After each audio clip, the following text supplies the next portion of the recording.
આમ તો વૃદ્ધાશ્રમની અંદર એ તમામ પ્રકારની સુવિધાઓ હોય છે, જે સુવિધા ઘરમાં કદાચ ન મળતી હોય તેવી પણ સુવિધા એ પારકા લોકો એ મા બાપ સમજીને તેમને સાચવતા હોય છે. વૃદ્ધાશ્રમ પહેલાંના જમાનાઓની અંદર એટલા માટે બનાવવામાં આવતું હતું કે કોઈ યુદ્ધમાં ગયેલો એમનો દીકરો એ શહીદ થઈ જાય છે, અથવા તો સમાજ સેવકના નામે નીકળી પડેલો યુવક એ સમાજની સેવા કરતાં કરતાં એ જિંદગીને હોમી નાખે છે. ત્યારે વૃદ્ધ મા બાપને સાચવવા માટે એ વૃદ્ધાશ્રમની એક સેવા શરૂ થઈ હતી.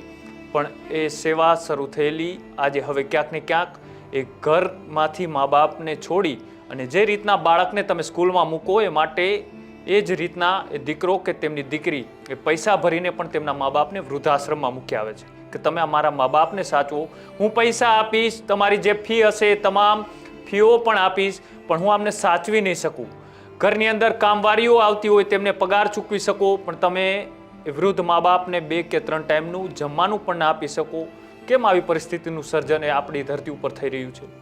એનું એકમાત્ર કારણ કે તમામ લોકો પાસે અત્યારે સમય નથી અને પોતાનો જે કિંમતી સમય છે એ ક્યાંક ને ક્યાંક પોતાના મા બાપ માટે પણ નથી રહ્યો. આ ભાગદોડની જિંદગીમાં એ સમાજ હવે ક્યાંક ને ક્યાંક એવા યુગ તરફ જઈ રહ્યો છે કે જ્યાં પહેલાં એ આ ધરતીનું સર્જન થયું ત્યારથી એ પરિવાર અને એક સંગઠિત રાજ્યનું નિર્માણ થાય તે માટે સંબંધો એ મજબૂત કરતા હતા, પણ હવે પોતાના મા બાપને પણ સાચવવા માટેની એ ઘરની અંદર જગ્યા નથી.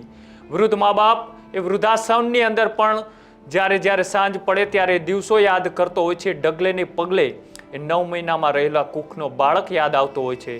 પણ ફરીથી ક્યાંક ને ક્યાંક એ જ આશા સાથે તેઓ પોતાની રાત ગુજારી નાખે છે.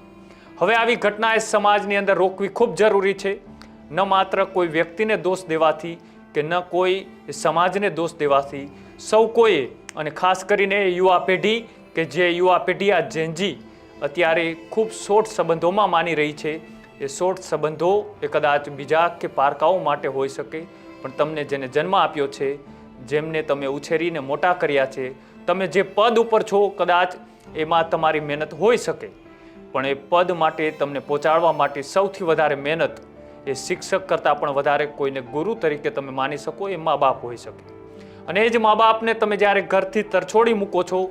ત્યારે આ સમાજ જીવનની અંદર તમારી આલોચના તો જરૂર થશે. તમને કોઈ મોઢે આવીને નહીં કહી જાય કે તમને કોઈ રૂબરૂ કે ફોનમાં નહીં કહે, પણ આ સમાજ તમને જોઈ રહ્યો હશે, આસપાસના લોકો પણ જોઈ રહ્યા છે